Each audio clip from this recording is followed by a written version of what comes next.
H D. Revanna ವಿರುದ್ಧವಾಗಿ kidnap ಆರೋಪ ಪ್ರಕರಣಕ್ಕೆ ಸಂಬಂಧಪಟ್ಟಂತೆ ಮತ್ತೆ ಮಾಜಿ ಸಚಿವ ರೇವಣ್ಣಗೆ ಸಂಕಷ್ಟ ಶುರುವಾಗುತ್ತಾ? ಜಾಮೀನು ಪ್ರಶ್ನಿಸಿ ಹೈಕೋರ್ಟ್ ಮೆಟ್ಟಿಲೇರಿದೆ ಎಸ್ಐಟಿ ತಂಡ. ಇವರಿಗೆ ಜಾಮೀನು ಕೊಟ್ಟಿದೆ ಕೆಳ ಹಂತದ ನ್ಯಾಯಾಲಯ.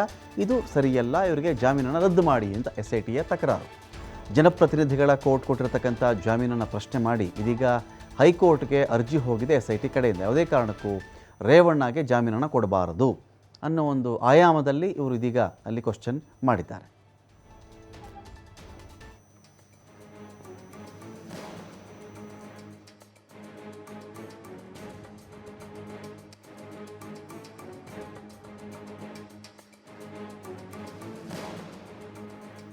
ಪ್ರಜ್ವಲ್ ಅಂತೂ ಇಲ್ಲಿವರೆಗೂ ಪತ್ತೆ ಇಲ್ಲ.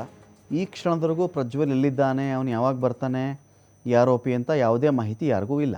ಆದರೆ ಎಚ್.ಡಿ. ರೇವಣ್ಣ ಅವರಿಗೆ 2 ಕೇಸ್ಗಳಲ್ಲಿಯೂ ಕೂಡ ಬೇಲಾಗಿದೆ. 2 ಕೇಸಲ್ಲೂ ಬೇಲಾಗ್ಬಿಡ್ತು.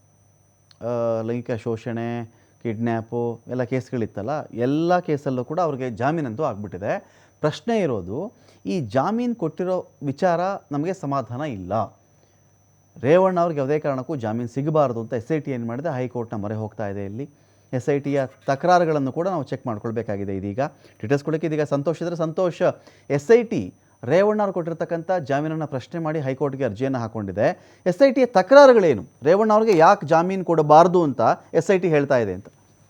ರಮಕಾಂತ್, ಮೊದಲನೇದಾಗಿ ಏನು ಈ ಪ್ರಕರಣ ಲೈಂಗಿಕ ದೌರ್ಜನ್ಯ ಪ್ರಕರಣ ಏನು ಬರುತ್ತೆ, ಇದು ಕ್ರಿಮಿನಲ್ ಪ್ರಕರಣ ಬರ್ತದೆ. ಹಾಗಾಗಿ ಜನಪ್ರತಿನಿಧಿಗಳ ನ್ಯಾಯಾಲಯದಲ್ಲಿ ಈ ಪ್ರಕರಣದ ಅರ್ಜಿಯನ್ನ ಒಂದು ವಿಚಾರಣೆಯನ್ನ ಮಾಡ್ಲಿಕ್ಕೆ ಬರೋದಿಲ್ಲ ಅಂತೇಳಿ ಎಸ್ಐಟಿ ಪರ SPP ಅವರು ಈಗಾಗಲೇ ವಾದವನ್ನ ಮಾಡಿದ್ರು. ಈ ಪ್ರಕರಣ ಸೆಷನ್ ಕೋರ್ಟ್ ನಲ್ಲಿ ಆಗ್ಬೇಕು, ಹೀಗಾಗಿ ಅಲ್ಲಿ ಕೊಡ್ಲಿಕ್ಕೆ ಬರೋದಿಲ್ಲ ಅಂತ ಹೇಳಿ ಅವರು ಕೂಡ ಒಂದು ಅಬ್ಜೆಕ್ಷನ್ ಸಲ್ಲಿಕೆಯನ್ನ ಮಾಡಿದ್ರು. ಪ್ರಕರಣದ ಅರ್ಜಿಯ ವಿಚಾರಣೆ ಆಗಿತ್ತು. ಯಾಕಂತ ಹೇಳಿದ್ರೆ ಈ ಮೊದಲು ಅವ್ರ ಮೇಲೆ 376 ಇರ್ಲಿಲ್ಲ, ಜಾಮೀನು ಸಹಿತವಾದಂತಹ ಒಂದು ಬೇಲ್ ಸೆಕ್ಷನ್ ಹಾಕಲಾಗಿತ್ತು. ಈ ಹಿಂದೆ ರೇವಣ್ಣ ಅವರ ಪರವಾಗಿ ಕೂಡ ಒಂದು ಅರ್ಜಿಯನ್ನ ಹಾಕಿದ್ರು. ಏನು ನಿರೀಕ್ಷಣಾ ಜಾಮೀನಿಗೆ ಅರ್ಜಿಯನ್ನ ಹಾಕಿದಂತ ಸಂದರ್ಭದಲ್ಲಿ ಇವ್ರ ಮೇಲೆ ಯಾವುದೇ ರೀತಿಯಲ್ಲಿ 376 ಆಗ್ಲಿ ಬೇಲೆ ರಹಿತವಾದ ಸೆಕ್ಷನ್ಗಳನ್ನ ನಾವು ಹಾಕಿಲ್ಲ ಅಂತ ಕೋರ್ಟ್ಗೆ SIT ಮಾಹಿತಿಯನ್ನ ಕೊಟ್ಟಿತ್ತು.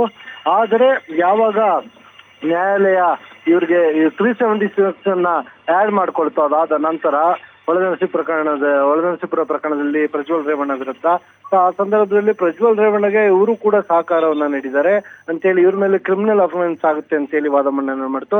ಆರಂಭದಲ್ಲಿ ಕೋರ್ಟ್ಗೆ ಕೊಟ್ಟಿದಂತ ಮಾಹಿತಿ ಏನಿತ್ತು, ಆ ಮಾಹಿತಿಯನ್ನ ಆಧರಿಸಿ ರೇವಣ್ಣ ಅವರ ಪರ ವಕೀಲರು ಕೂಡ ಒಂದು ಅಬ್ಜೆಕ್ಷನ್ ಅನ್ನ ಹಾಕಿದ್ರು. ಇವರು ಮೊದಲು ನಾವು ಕೇಳಿದ್ವಿ, ಇಲ್ಲಾಂದ್ರೆ ನಾವು ನಿರೀಕ್ಷಣಾ ಜಾಮೀನು ಅರ್ಜಿಯನ್ನ ಹಾಕೊಳ್ತಾ ಇದ್ವಿ, ಇವ್ರು ಇಲ್ಲ ಅಂತ ಹೇಳಿ ನಮ್ಗೆ ತಪ್ಪು ಮಾಹಿತಿಯನ್ನ ಕೊಟ್ಟಿದ್ರು, ಹೀಗಾಗಿ ಜಾಮೀನನ್ನ ಕೊಡ್ಬೇಕು ಅಂತೇಳಿ ಅವರು ವಾದ ಮಂಡನೆಯನ್ನ ಮಾಡಿದ್ರು. ಸೊ ವಾದ ವಿವಾದವನ್ನು ಆಲಿಸಿದಂತ ನ್ಯಾಯಾಲಯ ಇದೀಗ ಅವರಿಗೆ ಮಂಜೂರನ್ನ ಮಾಡಿರುವಂತದ್ದು, ಜಾಮೀನನ್ನ ನೀಡಿರುವಂತದ್ದು ಒಳನರಸೀಪುರ ಲೈಂಗಿಕ ದೌರ್ಜನ್ಯ ಪ್ರಕರಣದಲ್ಲಿ. ಈಗ ಇದನ್ನ ಪ್ರಶ್ನಿಸಿ ಅವರು ಒಂದು ಅಬ್ಜೆಕ್ಷನ್ ಆಗ್ತಾ ಇರುವಂತದ್ದು.